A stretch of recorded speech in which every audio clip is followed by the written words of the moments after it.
Understanding the phrase, go for a swim.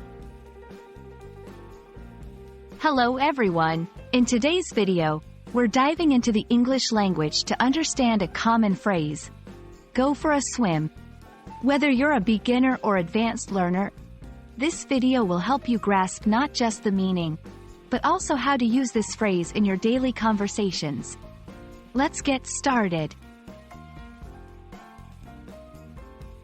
Go for a swim is a phrase used to describe the action of swimming, usually for leisure or exercise.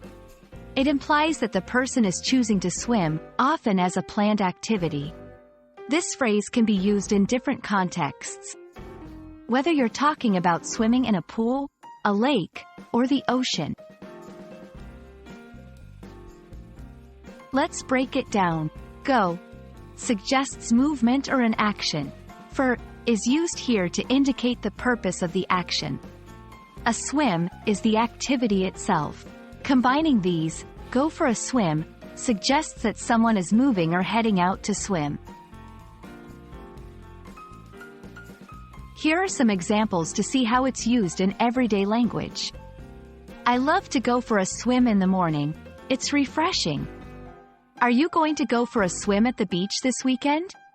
After work, I usually go for a swim to relax.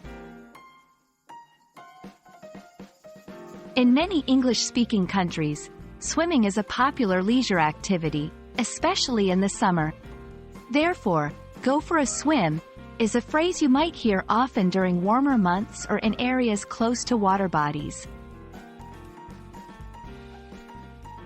I hope this video helps you understand and confidently use the phrase, go for a swim, in your English conversations. Remember, language learning is a journey, so keep practicing and exploring. See you in our next video.